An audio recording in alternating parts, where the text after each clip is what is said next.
Muling nabalot ng tensyon kamakailan ang barangay Bitnong sa Dupax del Norte, Nueva Vizcaya. Daanin niyo na lang kami para Hindi pwede, sir. Amin to, amin to. Ang mga residente kasi at mga pulis, kasama ang ilang empleyado ng Woggle Corporation, ang kumpanyang nagsasagawa roon ng mining exploration, nagkagirian. Wala na talaga kayong puso, sir. Alam niyo naman, kabuhayan lang namin nilalaban namin. Naroon din ang ilang tauhan ng korte para iserve at ipatupad ang writ of preliminary injunction o utos ng korte na buwagin ang mga barikadang inilagay ng mga residente. Sa ganitong paraan, magpapatuloy ang exploration sa lugar para sa posibleng minahan na itatayo rin doon. Bagay na ngayon pa lang, mariin nang tinututulan ng mga residente sa takot na mapinsala ang kalikasan at masira ang kanilang kabuhayan.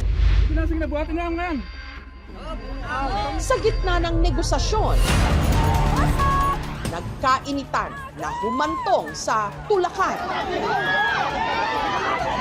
Arestuhin mo ito. Ang isa sa mga nagprotesta, dinampot ng pulis. Sa gitna ng kaguluhan, may mga residente pang nawalan ng malay. Pangunan na naman sa kanila ang kapulisan. Hinihingi ko lang Sige, Allah. Sa huli, 7 ang inaresto at ikinulong sa police station. 6 sa kanila, mga babae. Pulis sa Pilipinas! Magsilbi ka sa bayan! Huwag sa dayuhan! Sa lupang sagana sa Likasyaman, sino nga ba ang mas may karapatan?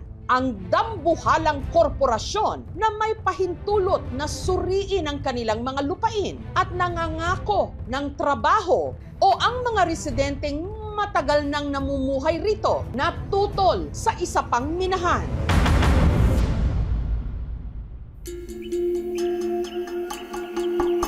Ang probinsya ng Nueva Vizcaya, itinuturing na agricultural hub ng Cagayan Valley at ginger capital ng Pilipinas.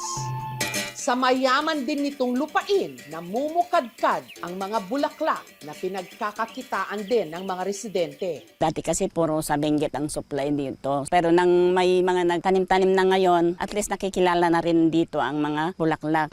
Pero nangangamba sila ngayon sa isinasagawang mining exploration sa kanilang bayan. Nung ngay mikas pangarigan no matuloy di jay simpre umunod jay danom kat maapektaran kami awan pagsibog mi kas ano pagsakduan mi.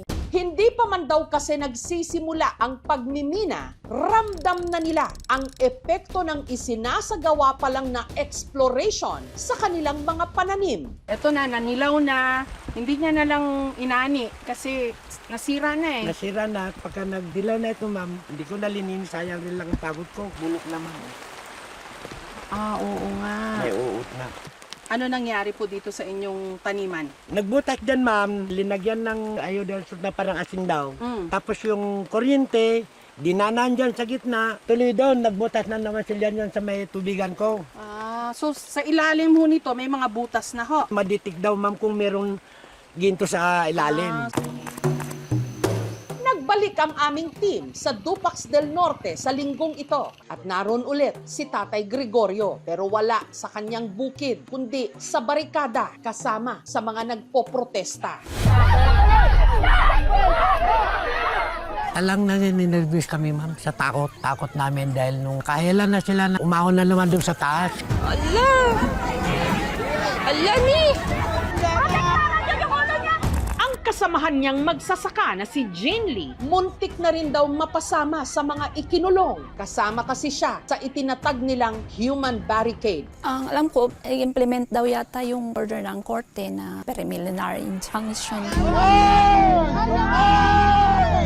Nandun lang kami, nakaupo. Hinahatak niya yung kamay namin. Hinatak nila yung aking paa. Naubatan na yata ako or ano.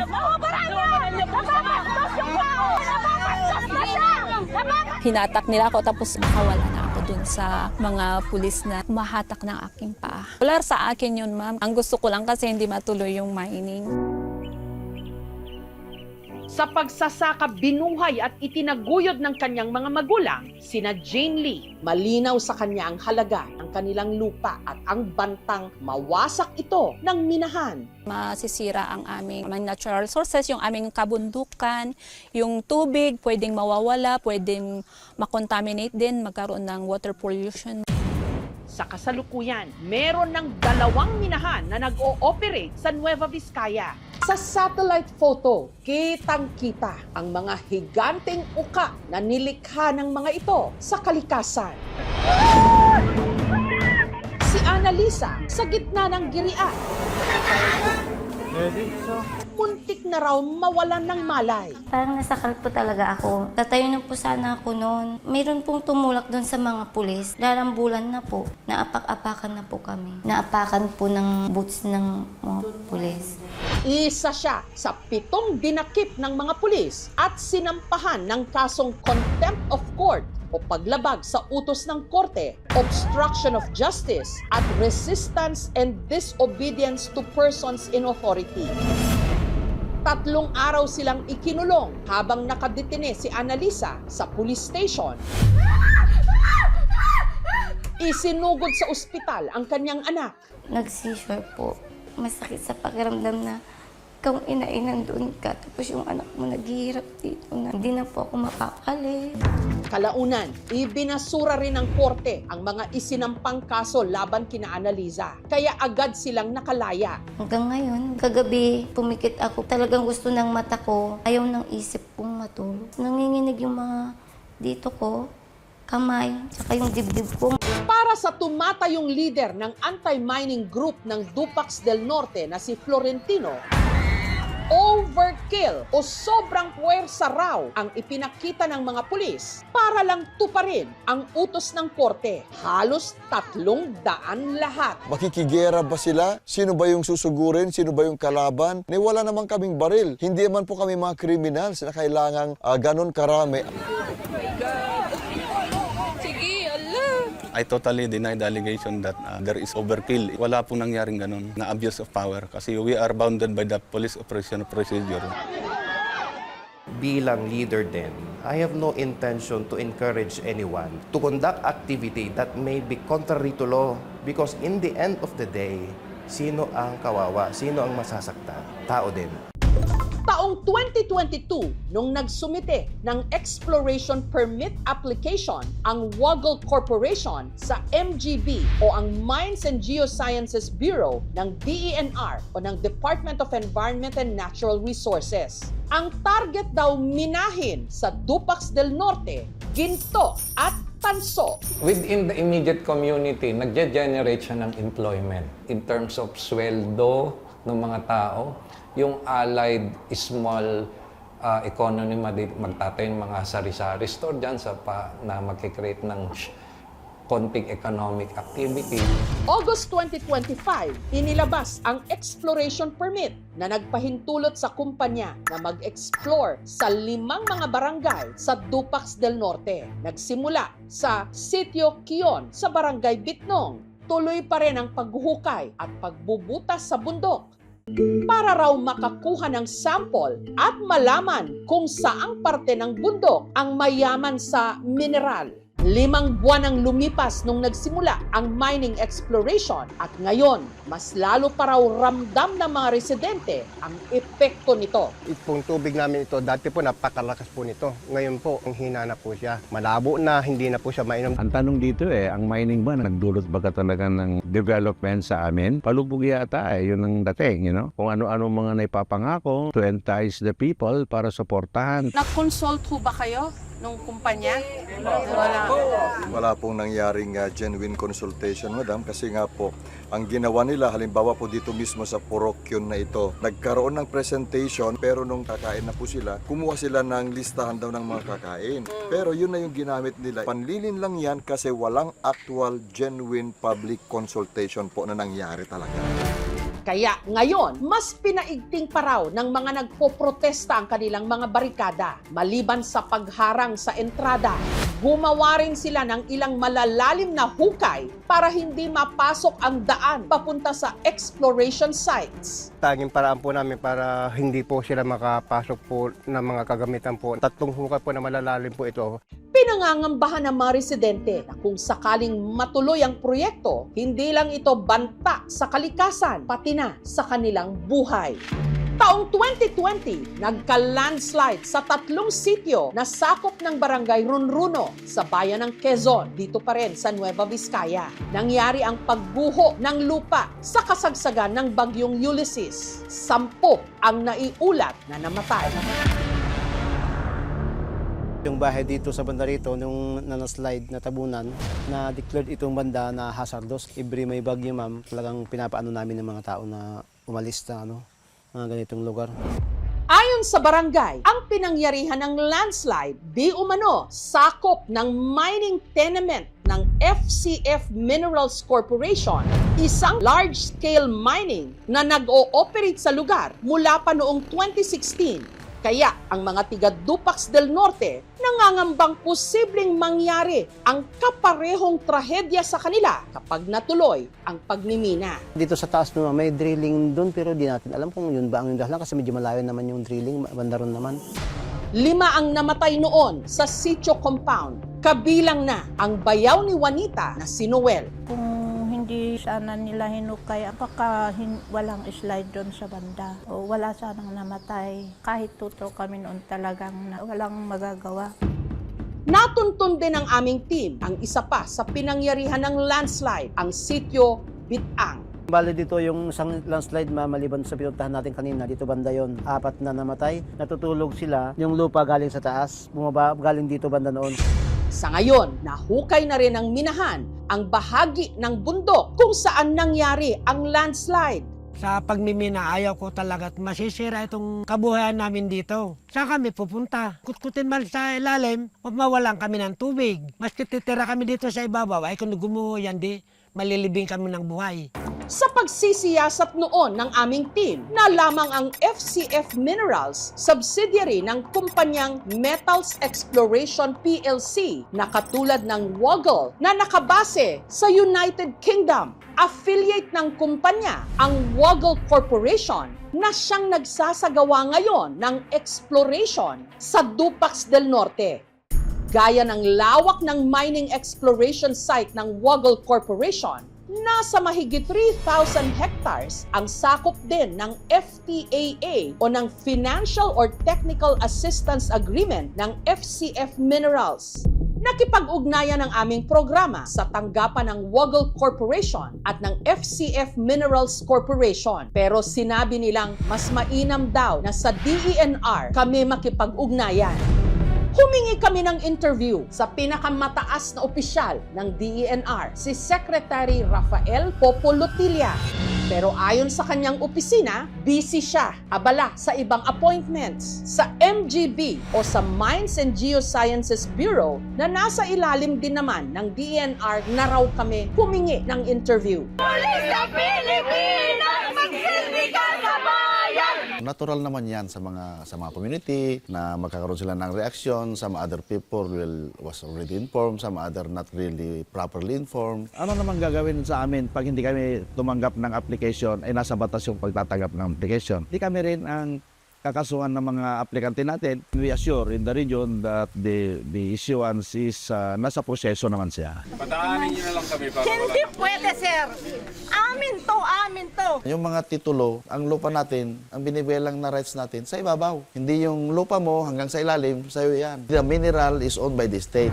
Ang malaking tanong pa rin, kung totoong walang konsultasyon na isinagawa sa mga residente, paano nabigyan ng exploration permit ang Woggle Corporation? Na-consult naman yan. The evaluation document submitted in our office, we deem it proper because it was signed by the barangay captain, sealed and signed, original signed by the barangay captain. Ma'am, naghikayat sila ng maraming tao na sabi nila may watwatan daw sa barangay hall. Watwatan at pakanda. At magpakain. Pinapirma kami para alam nila yung papakainin nila. Yun pala ang gagawin nilang consultation. Isa pa sa mga kwestiyon ng mga nagpoprotesta, paano nga ba masisigurong hindi masisira ng minahan ang kalikasan at ang kanilang mga kabuhayan? Gayong malinaw sa Nueva Vizcaya kung ano ang epekto ng mga kasalukuyang nag-ooperate ng mga minahan. They will see to it kung saan lang yung mayroong pwedeng minahin, kung sakaling mayroon man, ay doon lang yung specific na area na magkaroon ng mina. Hindi naman yung buong 3,000 hectares ay gagalawin.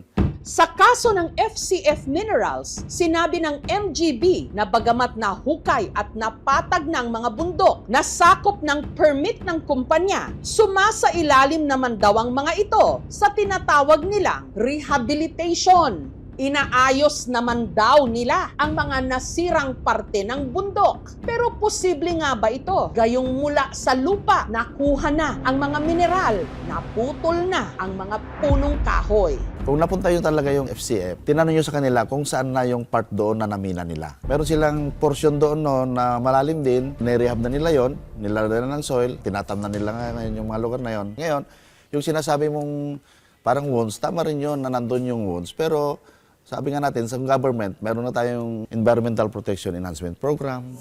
Actually, mining is destructive per se. Maapekto talaga ang mga wildlife at mga endemic na halaman sa lugar na kung saan mayroong actual mining operation. It would take at least a decade or 20 years to regenerate itself. Meron tayong RA 7942, meron tayong mga DAOs and related laws pertaining to mining. Pero yung mga ganyan na mga clamor ng mga tao, hindi naman tumitigil ang gobyerno eh. Kung merong mga ganyang mga nakikita nila, government, yung continuous naman yung pagre-review ng mga policies kung ano dapat gawin on the ground. Inusisa rin ang aming team sa MGB kung ano nga ba ang naging dahilan ng mga landslide na nangyari noong 2020 sa Barangay Runruno. Actually, nagkaroon kami ng inspection at saka investigation. Alam naman natin ang Runruno nung araw, punong-puno yan ng mga small-scale miners. Yung mga old tunnels ng mga small-scale miners, binabalikan nila na pinapasok. Ito may bagyong lupa. O di anong nangyari? Tatapunan sila doon. Pero that is hindi naman sa eksaktong operation ng Runruno. Although part of the area, pero hindi part of the operation ng FCF. Siguro mas maganda siguro mag-usap-usap na lang siguro ulit. Hindi naman magkaroon ng mga dahas, sana walang mga initan ng ulo, walang mga masaktan. Ang kinakatakutan namin kung mawawalan ng tubig, di magiging dry na yung rice field at pwede rin matatabunan yung mga bahay kasi pag bumabagyo, ma'am. Ang takot ko po kung paano ko mapag-aral yung mga anak ko. Mawawala yung hanap buhay namin. Gaya ko, hindi ako pag-aral. Yun lang pong naming trabaho na marangal. Sabi ko doon sa mga kasama ko, huwag tayong susuko. Laban natin itong kalikasan dito sa atin. Saan tayo pupunta kung minahin ito? Paano na tayo yung mga anak natin? Nasaan ang pamana natin kung sa kanila kung talagang sisirain niyang kabundukan? Oo, may kapalit ang kaunlaran. Ngunit dapat bang ang katumbas nito? Boses at karapatan ng mga apektadong mamamayan. Sa ibang mga lugar po na na-cover ko na may mga minahan din, ang laging sinasabi, bibigyan kayo ng trabaho. May malaking biyaya na ibibigay sa mga residente. Maganda po yung offer, ma'am. Pero kami po, hindi po kami naniniwala sa sustainable or responsible mining. Meron po ba yung pangako nila na ibabalik nila yung dati pong itsura nung ating mga kalikasan? Wala po. Nung wala pa pong mina, maganda na po ang buhay namin. Ala pong division sa mga constituent namin. Ala pong gulo, ala pong gap. Kahit paano po, nabubuhay po kami sa pagtatanim. Ang kalikasan, ating tahanan, wag hayaan